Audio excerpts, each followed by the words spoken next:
Live. Guess we're live. We're live, my man. Woo! D and the Wolf podcast.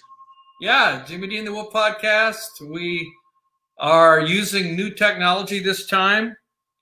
We are going live on 3 platforms at the same time for the first time.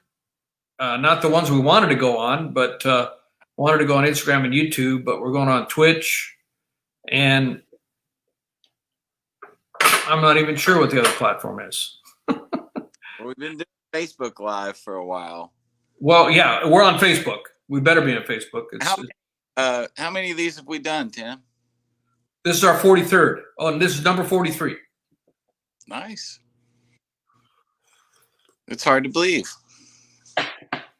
Yeah, so, can you see the display? It says The Wolf and Jimi D. Yeah, man. Yeah, I like this. This is StreamYard we're using. And ideally, we want to go on Instagram and YouTube live. And just before it was time to go, I tried to hook it up to YouTube, and it went to my artist page. So that's not appropriate. It should be the Jimi D and the Wolf page. So some tweaking required. I probably should have started on it before, 5 minutes before the podcast. Well, and you always have to kind of drag me through these things because I'm a technological dinosaur. You're great at this kind of stuff, man, but I'm like light years behind. I don't think I'd really used a computer until I met you at all.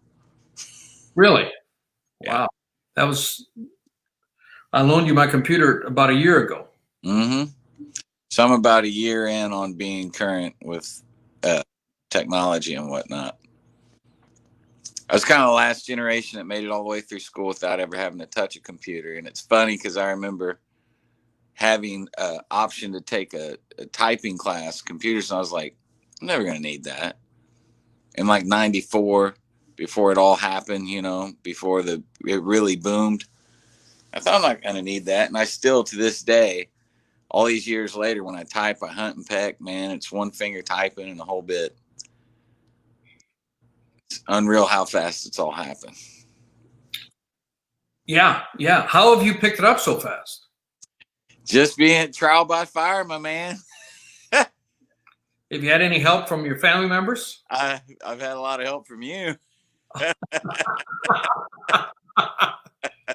Man, the picture is so pristine that I'm getting from you.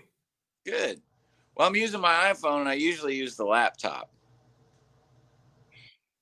Well, we used the iPhone, and then we had problems. Yeah. Why did we go away from that? Well, the iPhone has a lot better camera than that laptop. The laptop is 10 years old. That camera is a lot inferior. Oh, I think, man, that the Wi-Fi, I live about 100 yards away from the school. And I have a theory. I don't know, but my theory is that when we were having it during the day when school is in, that all the little teenagers were on their phones and taking up all the Wi-Fi. That's my theory, but I don't know for sure. Yeah. Well, yeah, Wi-Fi is, I've got a optic cable, and when I signed up for that StreamYard thing, I just got, my hair is still wet. When I signed up for that streaming sessions, I did one session. That was a cluster. There's so many streaming platforms, but I hadn't gone back to that. But they said you need to have at least 25 megabytes per second, ideally, and they want you to plug it into the hard wire. And I use Wi-Fi, and there's a little check they had, the whole procedure you had to do to go through to get into it, and mine was 75, so way over their minimum. I think it's rated at 100, but it never gives you what it's rated at. But my nephew, who's been spending some time here, and told me today he might want to rent my room from me. Anyway, which is cool. He says he wants faster because I think he plays video games and he would upgrade. But I think the one thing about it, I think you could pay to upgrade it because I do have fiber optic cable. Well, House. I've got the best that I can get here. Yeah, you're in Mayberry. Mayberry, exactly. And even I think somebody said that even in Nashville, not a very small percentage of homes have fiber optic. So, that's a benefit. Faster, faster, faster. Faster, faster. My nephew and I were talking about this today. Back in the day, Blockbuster. Oh, he made the comment that up in Toledo where he lives, there's still a Blockbuster store. Can you imagine that? Wow. Our family video store is just now going out of business here in Madison. I mean, the writing's on the wall. I mean, how would you ever keep it going? Sure. And there's still a Blockbuster there. And so we got to talking about Blockbuster, and he made the comment because it's I don't know how well known, but it's a story that Netflix went to Blockbuster when they were just getting started, and they were willing to sell their business to Blockbuster. And Blockbuster was owned by Wayne, I will not be able to say his name right, but it's Huizenga, Huigenza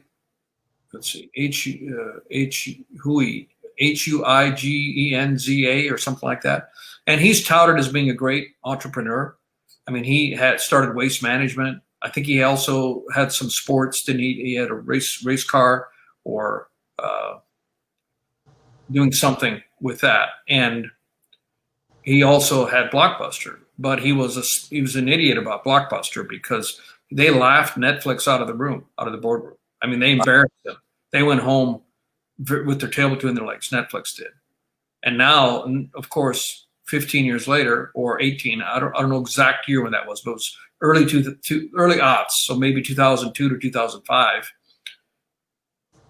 I mean, Netflix is changing the world. I mean, Netflix is the last I heard, and I'm sure it's gotten more. I think their income is like over $1 billion a month, $1 billion US dollars a month in subscriptions, and they spend $500 million a month on content. And when they pay for content, they're the long game. Most of the shows you see on Netflix, there's no residuals. They bought everything outright. Wow. So most movies, there's residuals. They're raising their price right now too. They are. I think they're going to 14. I think 17. Whoa! That's big bucks in Netflix money. 17? I thought it was 14. I hadn't heard. Well, I'm not up to date. I'm not up to date. 15, yeah. Wow, I'm going to cancel mine. Not going to happen. I ain't giving him $5 more. I'll go back to cable for $100 a month. Yeah, right. Yeah. So when you compare to the competition, cable dug their own grave. Because they just kept raising the prices and trying to talk to them and trying to cancel is just horrible. They just make it so hard. Anyway, yeah. So Netflix is changing. Changing I was watching something about. There was an article that I read in the New York Times about the movie industry, and maybe this will be one of our topics today. Actually, it is because we're talking about it. The movie industry post-COVID. What will the movie industry look like? Because most movie theaters have been closed for most of. Well, I sent you an excerpt from that by text. Most movie theaters have been closed for most of 2020, and you can't make any money. That you can't deliver movies like restaurants. They deliver food, try to keep the kitchens open anyway. Serving staff is biting it big time, but movies you can't. There's no concessions. That's where they make most of their money, and a lot of movies have been put back.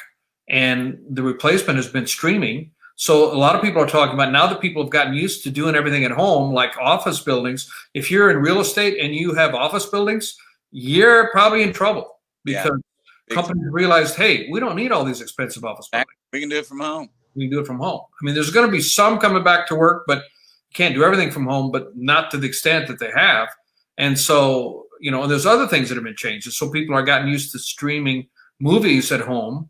And this article was analyzing, will this actually be the death of the movie industry as we know it? And the article said that, well, this has been a refrain that has been going on ever since, say, the 50s. When TV came out in the 50s, broadcast TV said, well, it's going to be the death of movies. And then it went on. Every decade, there was something that was supposed to be the death of the movie industry. Right. But it hadn't happened. And but now it might be a small change from what it was. I mean, now movies, one big blockbuster movie coming out, and I can't remember which one it was, but they were saying that it's dropping on Netflix on the same times it's going to be in movies when movies are open. And they said that's a big deal because it never used to be that. So you don't have to. Used to be it was delayed release. Before it went to video, it was, it was a bad movie. It went direct to video. Exactly. Like Steven Seagal didn't even try to get his stuff into movie theaters. Right. He just would go direct to video. But he had rabid fans who would buy his stuff and rent his stuff. So direct to video means it wasn't very good. Not anymore. Direct to streaming, the best stuff. And some of the stuff's only available on streaming.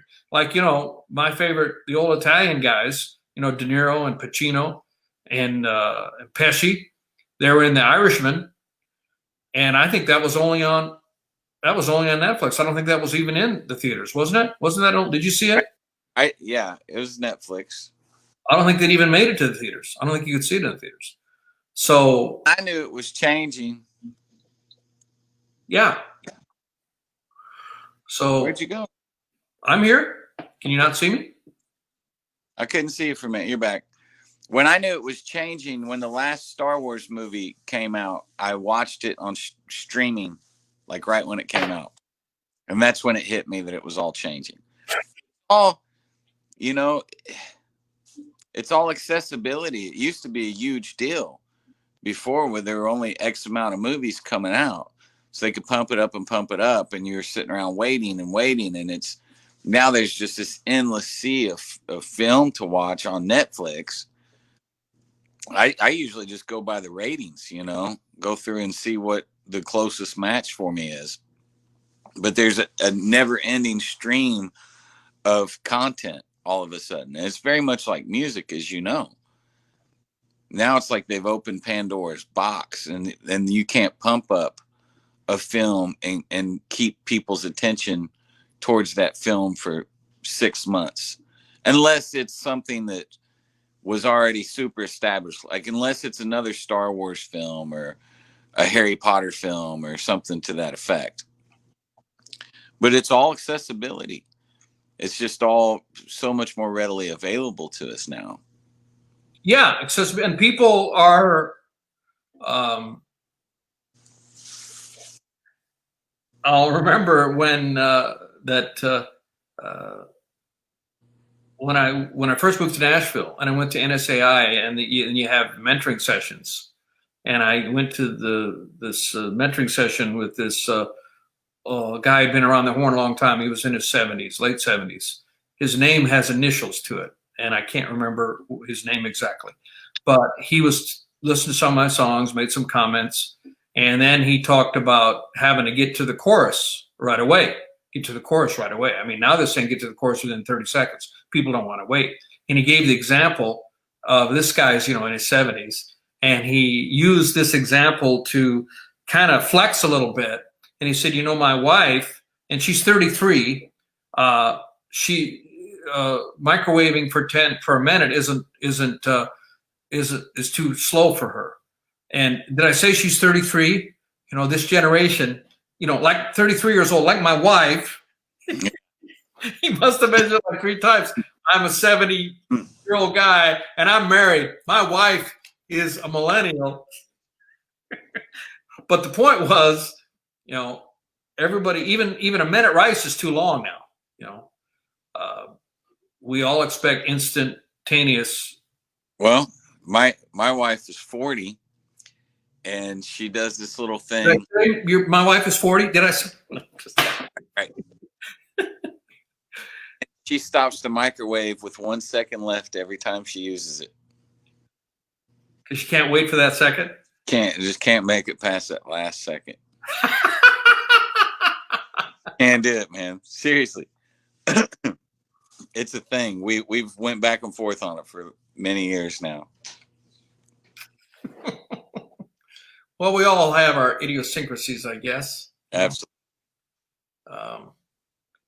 But on the other side, not everybody's all doom and gloom. And I sent you an excerpt of see if I can even find it, because I sent it to you.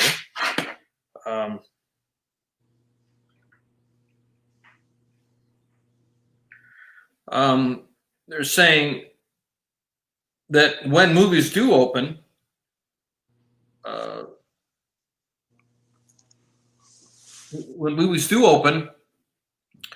people are going to have a pent-up demand. And he made a statement that is really, really fascinating to me. J.J. Abrams, the Bad Robot Productions chairman, must be a movie company, he said there's a reason the Roaring '20s followed the 1918 pandemic. This is something I hadn't thought of. He said, we have a pent-up, desperate need to see each other, to socialize and have communal experiences. And there's nothing I can think of that is more exciting than being in a theater with people you don't know, who don't necessarily like the same sports teams or pray to the same God or eat the same food, but you're screaming together, laughing together, crying together. It's a social necessity. Mm-hmm. And so he was saying there's a pent-up demand. And he's saying that there's an example. Movies opened up in Tokyo. One Tokyo theater scheduled jaw-dropping 42 screenings in one day to meet the demand, because they're a little further ahead of us on the pandemic. They're a little, I mean, they've overcome it. They don't have the problems that we do. And so theaters have opened up, and they said that the demand, everybody wants to get out and see theaters. I want to go see movies. I mean, there's nothing like going to a movie. I mean, my nephew turned me on to going to the dine-in, and it's expensive, but you can go there, and it's like a recliner, like being in your home, and they bring you the food. If you want alcohol or if you want soda, they bring it to you, and order your food and eat it. Pretty good food, not cheap though, but that it's an experience. It's experience, and then we go there, and they only about half their theaters are dine-in, and sometimes I didn't pay attention, and the movie would not be in a dine-in theater. And when I go there and find out that a movie I wanted to see was not in dine-in theater, I mean, the disappointment was palpable. I bet, man. I want to turn around and go home. I mean, really? But you can order the food. They have a place you can order the same food and take it in with you. But you don't have people waiting. I want to be waited on. Right. Come on. Right. I want to be waited on. Yeah, it always tastes a lot better when somebody brings it to you. Yes. I get it, man. I'm a restaurant junkie. Oh, yeah. And then you go to restaurants where there's that one restaurant, I really like it. It's run by of two Polish couples. Extravaganza. Kind of, they close at 2 p.m, so they're more of a breakfast thing. And I love going there. I love those people. Love talking to them. They're good people, hardworking, trying to build up something. I think first generation, they speak with a pretty thick accent. So I think they were born in Poland. And a brother and a sister and their spouses.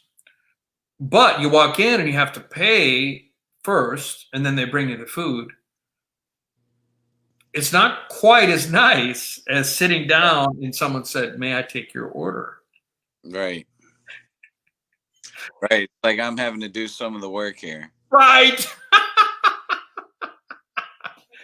Are we spoiled or what? I mean, our ancestors had to go out and catch it and then cook it, or maybe not even cook it if they didn't have it before they figured out what the fire was. They'd use the fur, the oils off the ant. Yeah. Make shoes with the skin and clothes and stuff. Yeah. We're so spoiled. Truly, man. There's never a better time to be alive. Absolutely, Jimmy. Absolutely. I mean, everything's right. everything that's here, whoops, on my phone and your phone, access to information, access to anything you want to know. You can look it up. You can stream music. My friend Mark Johnson turned me on to the streaming. I used to think that, well, I don't want uncompressed music. I don't want MP3s. I have to listen to uncompressed. I must listen to the CDs only. And he said, come on, man, just get the Apple Music subscription, and then I'll send you music, that you should listen to. I'll just send you a link by text. And I said, okay, I'll give it a try.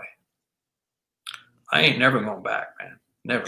Yeah, the quality isn't quite there, but the convenience of it, Oh, yeah.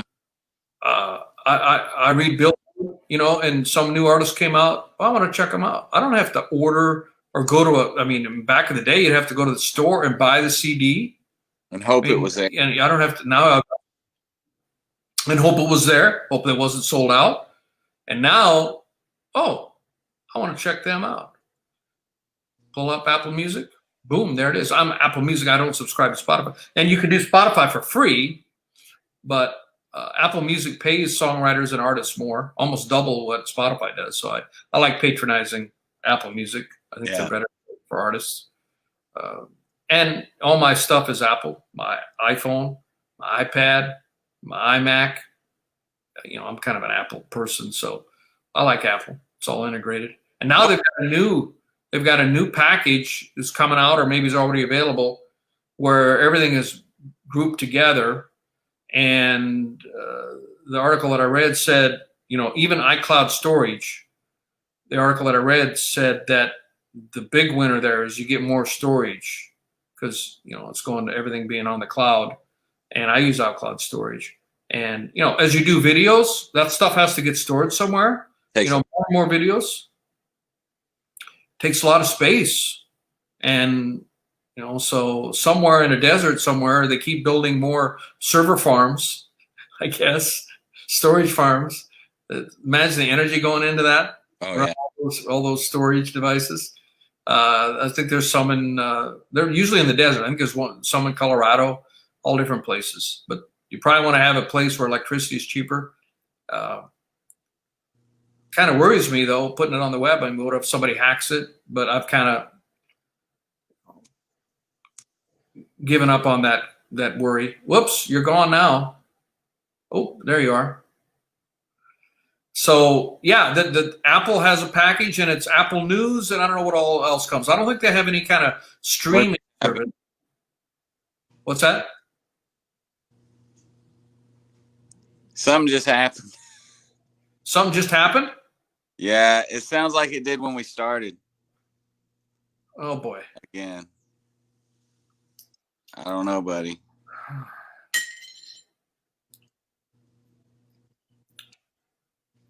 Well, there you are. Okay. We're good. Sorry, man. Well, what I was thinking about is it's all moving so fast, and we've seen, like, talking about streaming. I'm just old enough that I can still tell those stories to my kids of, like, had to walk to school and all this stuff. And what are those stories going to be that my kids are going to tell their kids? Are they going to be like, when I was your age, you had to have a separate app for your music and a separate app to stream movies? Yeah. You don't know how good you got it because it's going to become all inclusive. Mm-hmm. That's the next thing that's going to be like the next Netflix or the next Apple Music or the next explosion will be an all-inclusive app or service, whatever it is, to where it's integrated. Yeah, well, every industry that is mature generally ends up with three big competitors. Before Fox came along, there was ABC, NBC, and CBS, three. Three big automakers. It was Ford, GM, and Chrysler. What are some others?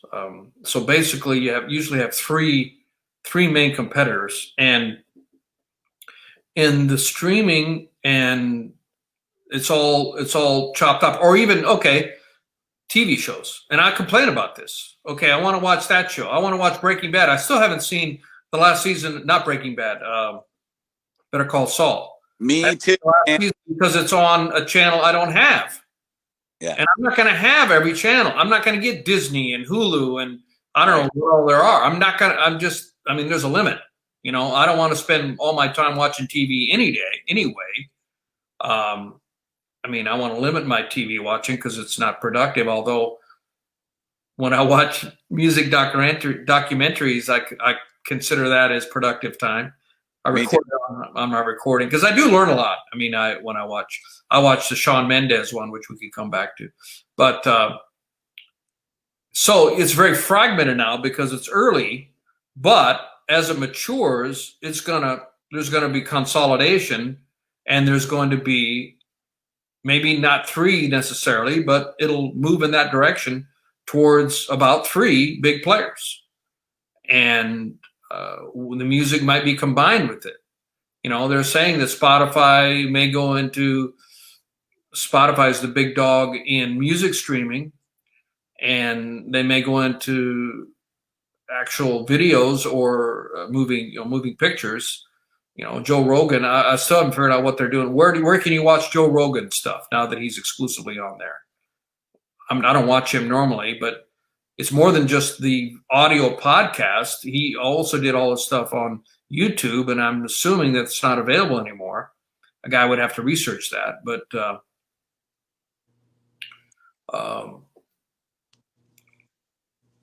well, it's interesting. It's like the last time my wife upgraded her phone, it came with Disney Plus and Apple Music.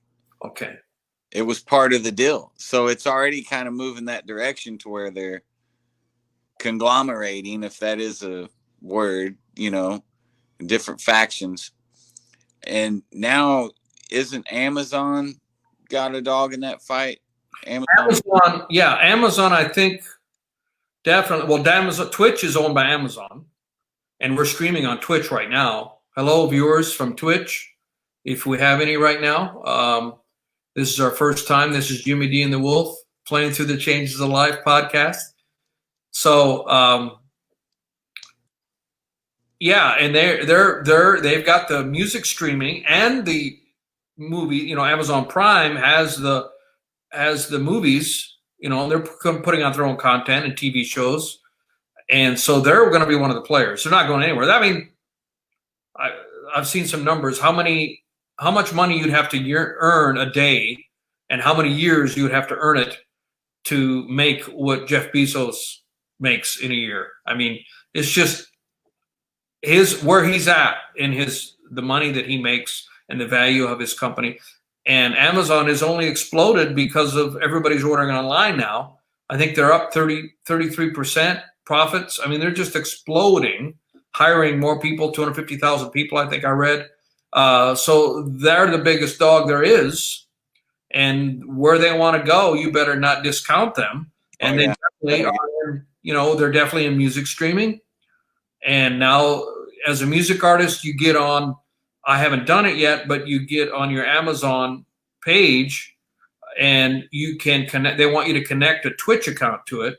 So you do your music streaming, because music streaming is not a big thing. Live performance, music streaming is a big deal. And so Twitch wants to connect that. But then there's YouTube, which is owned by Google, or Alphabet, which owns both YouTube and Google. And YouTube is wanting to be, I mean, they said, I heard him speak at DIY Musicians Conference. They said in 10 years, they want to be the #1 revenue source for musicians streaming. I mean, like, there's one big elephant in the way of that, and that would be Spotify. So they're basically saying they want to be bigger than Spotify. And they also have, I guess you can just stream music without videos.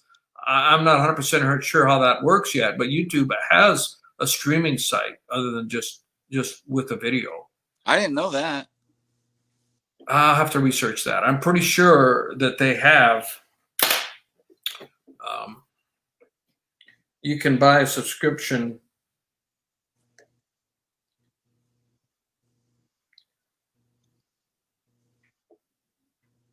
of course, Apple. I mean, Apple is the big, Apple is the big player. I mean, Apple and Spotify are neck and neck as far as music streaming. Yeah. Apple's already one of that. You can't rule them out. They're already there, and they're doing the bundling already. I didn't realize that they're bundling Disney with that. I didn't know that was one of their partners, but Apple is going to be one of the big ones. If there are three, Apple will be one of them. Amazon will be one of them. Probably YouTube would be the other. What does that leave Spotify? I guess I don't know. They take YouTube and get it over with. Sorry, they just need to make nice with YouTube to join forces somehow. Yeah, maybe that's what they need to do. They don't really directly compete. I didn't find anything about YouTube. I thought that they did have that.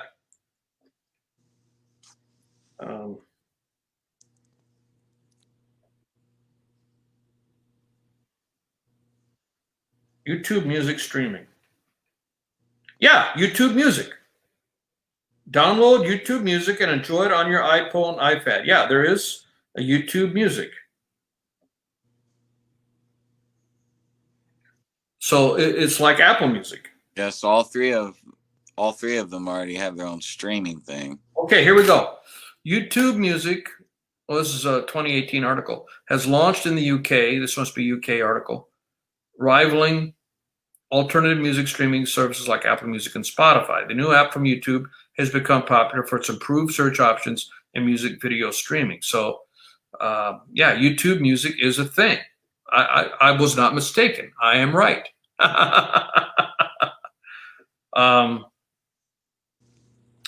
And get Music Premium, YouTube. Listen to music ad free. So, they have what is YouTube Music? Here's a recent article. YouTube Music was announced in 2018, so it is a relatively new music streaming service from Google that only focuses on all things music across the video streaming. Wow, video. They include videos.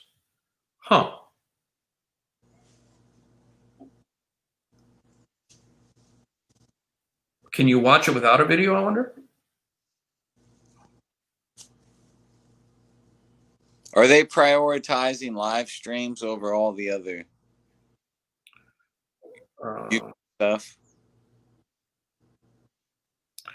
Well, YouTube also has live streams, but this music app is not focusing on live streaming. It's streaming like Apple and Spotify. Yeah. So YouTube music focuses only on all things music across the video streaming platform. With YouTube Music, you can listen to official songs, albums, playlists, artist radios, remixes, and live versions. It's a free-to-use service if you don't mind listening to adverts every few songs. The YouTube Music Premium tier is also available to remove the adverts, give you background listening on your mobile device so you can exit the app, and let you download songs for offline playback. Wow, interesting. What you can't do with YouTube Music is watch ad-free videos such as cats playing the piano across the rest of the YouTube site. So it's only for official music output from artists, not other types of things.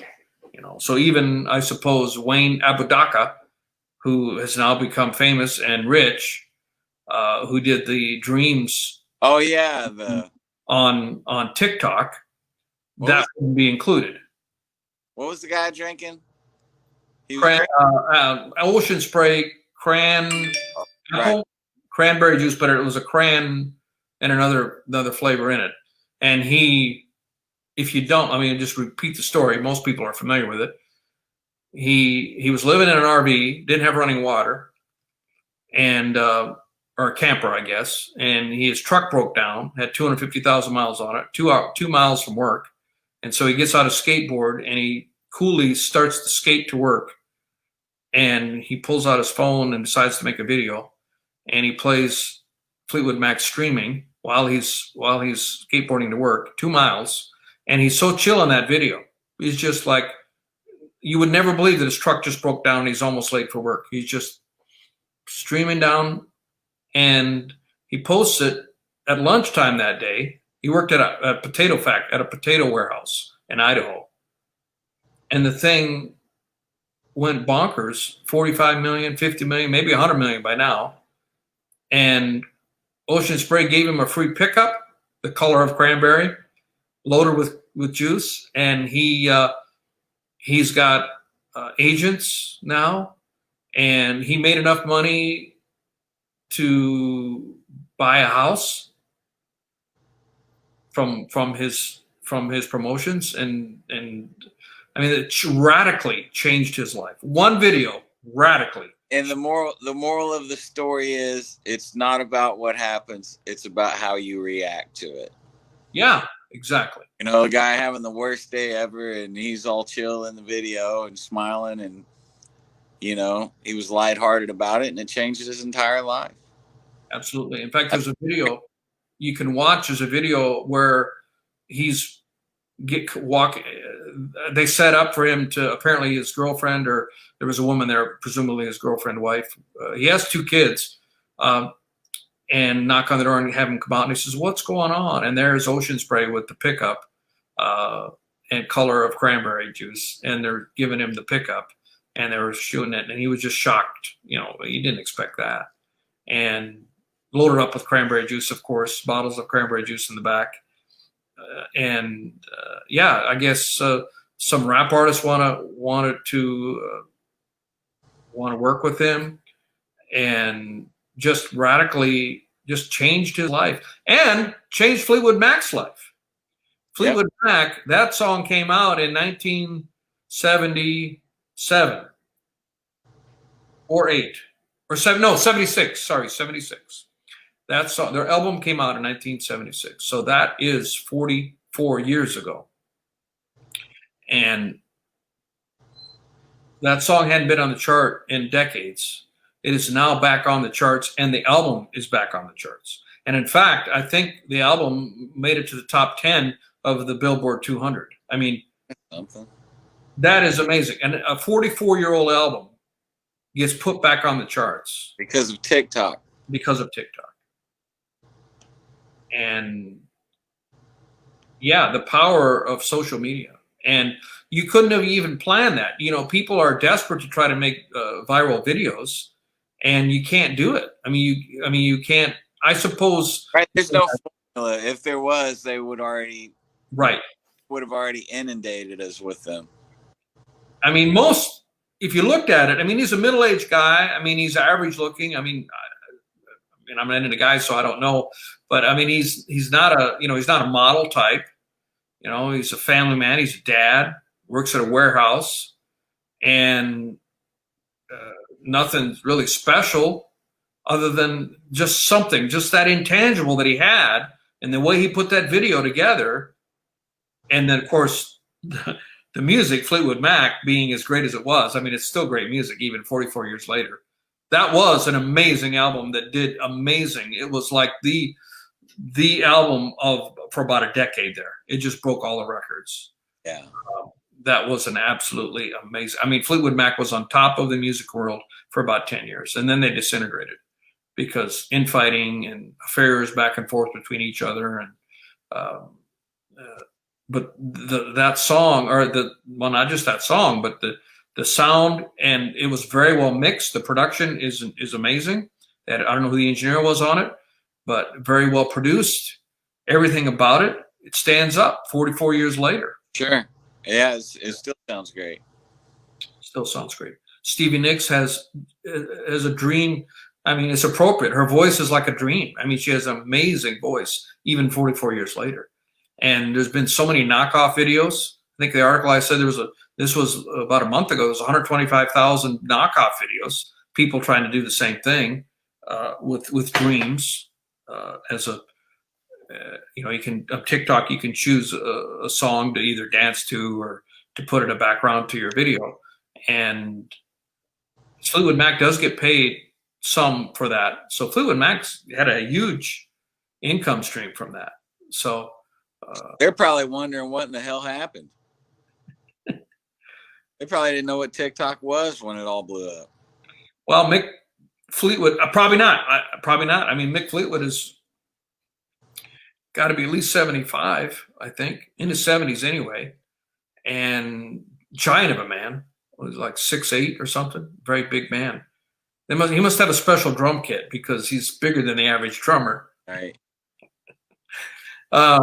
He did a duet, or he did a video with Abrodaka. Maybe not pronounce his name right, but he did. He got on TikTok too, and did and I think Stevie Nicks did also.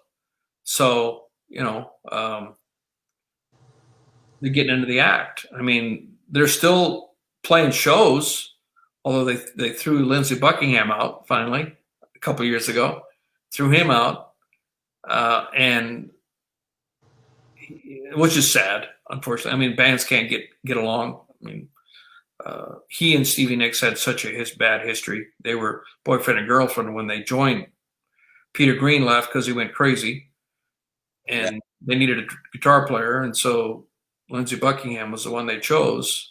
And he said, it's a package deal. It's either me with my girlfriend, Stevie Nicks, or neither of us. And they said, well, we got a female singer, Christine McVie. And like Fleetwood said, oh, okay, we'll bring her on. And it was the greatest thing ever because they reached so many heights, such greater heights than they did when they had Peter Green with them. And they were great then. They were, yeah. More bluesy, though. Peter Green went crazy. He didn't want anything to do with the material. He pulled a gun on his accountant when his accountant delivered a check to him for royalties. Don't get that money away from me. Wow. Insane, man. Yeah. Mm-hmm. But he had a brilliant Les Paul tone. He did. Even though it was out of phase. Then he wired it. And then Gary Moore had his guitar. I don't know who has it now. Gary Moore's gone. Another great. Kirk Hammett from Metallica. Right. Greenie. Kirk Hammett has it. Yeah. He's probably put active pickups in it or something. Yeah, put a. I'm gonna put a battery in this thing. Yeah. He's got enough. Doesn't care. Well, this is our first multi-platform broadcast, and I hope that it came through all right. I see we have one viewer. Thank you for watching us. Jimi D and the Wolf for the new platforms we're on, playing through the changes of life. We're both musicians. I live in Nashville. Jimmy lives in Madison, Indiana, and we're the best of friends, and we play music. We write songs together. We're both guitar players. We like blues music and a lot of other music. And we talk about music business, songwriting, and also any random subject. All points in between. And this is our 43rd. And we do this every week. Sometimes the schedule will change, but it's usually every week. Tuesday night at this time is our schedule. So if you catch this, maybe you're on a replay, we are glad to have you. I hope that our podcast was interesting and that you maybe got some information or maybe got entertained, maybe by one of Jimmy's jokes. He's the funny one, usually with a quip. Comes and goes. All right. Well, should we call it? Yep. Thanks for watching. Thank you. See you next time.